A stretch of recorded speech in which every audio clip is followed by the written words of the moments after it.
Hi and welcome to the Geek Legion of Doom. This is a sci-fi movie review and I'll be having a look at Her. Now this may not strike you as a sci-fi movie if you kind of haven't really seen much of it and know what it's about, but it really is. Now I didn't realise that it was kind of quite so sci-fi as it was until I actually watched it. And this movie of course has been one of the ones that have been in kind of contention for the sort of Oscar nominations and whatnot in 2013. And in the story in a nutshell really concerns an individual played by Joaquin Phoenix, who is kind of this kind of lonely guy who's recently sort of split up from his kind of long-term wife, and he's sort of going through a divorce. It's sort of set at some point in the sort of near future. We don't know exactly when, but it seems maybe 20, 30 years in the future. Nothing too sort of sci-fi, but you do see a sort of odd bit of sort of tech here and there, which is kind of obviously new. And the main sort of crux of the story is ultimately this is sort of AI. So, you know, he's kind of this lonely guy that's kind of working in this office, writing these sort of handwritten letters, which are sort of all sort of computer written, but it's meant to look like handwritten letters and things. Anyway, so he gets this this new operating system for his computer. Now, before I watched the movie, I actually thought he was kind of like the only one to have it, but it isn't. It's like a normal operating system, the kind of Windows that everyone gets.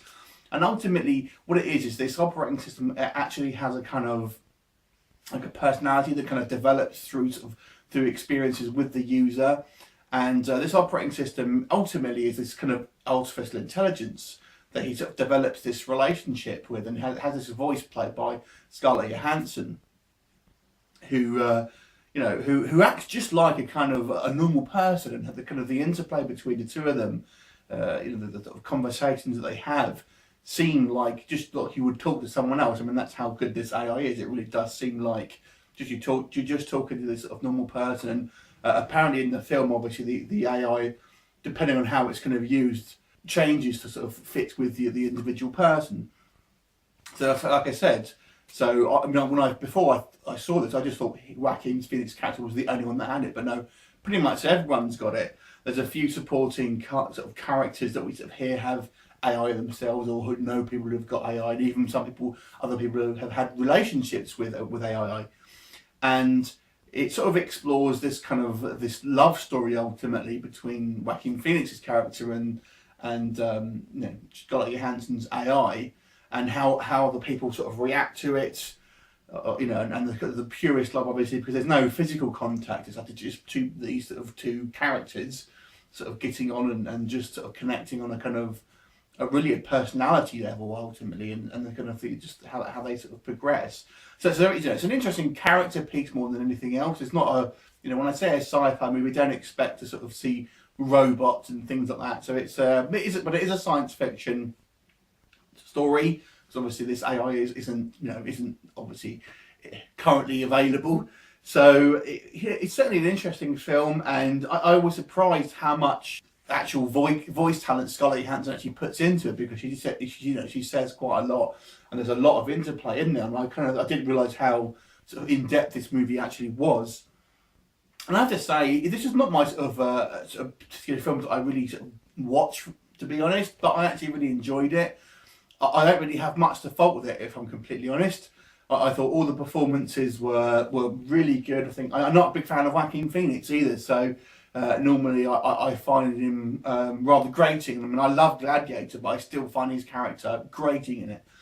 So, but here, I find him, a very sympathetic. He's kind of this sad person, but you do sympathise with him. So it's, and that's good. And even Scarlett Johansson's sort of AI program, who calls herself Samantha, you kind of start to sort of feel her personality, and it actually sort of changes him for the better. And this kind of this relationship almost sort of makes him do better at work, and brings him sort of closer to another sort of female colleague played by Amy Adams.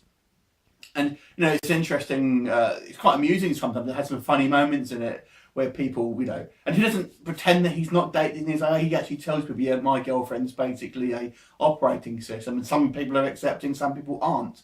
The only issue I have maybe with this movie is in the actual conception of it, because I just don't think, if we to believe this is kind of our world in the future, I just can't see completely sort of independent AI that's self-aware being allowed to go into kind of public homes, if that makes sense. We've all seen Terminator. So, I don't know, this kind of AI, I kind of found it, although it's obviously works well for the movie, but just the concept of it, I found it a little bit too, because you're creating life ultimately, and they kind of gloss over it. They don't really sort of, you know, they don't really have this kind of thing of, wow, essentially you've created this kind of life here, and then it never really seems that much of a big deal. So that is the only real issue I have with it, and that's more of a conceptual issue rather than an issue of the actual film. And that's really it. I mean, like I said, it's a relatively slow moving film. There's not any action in this movie. It is just a character piece.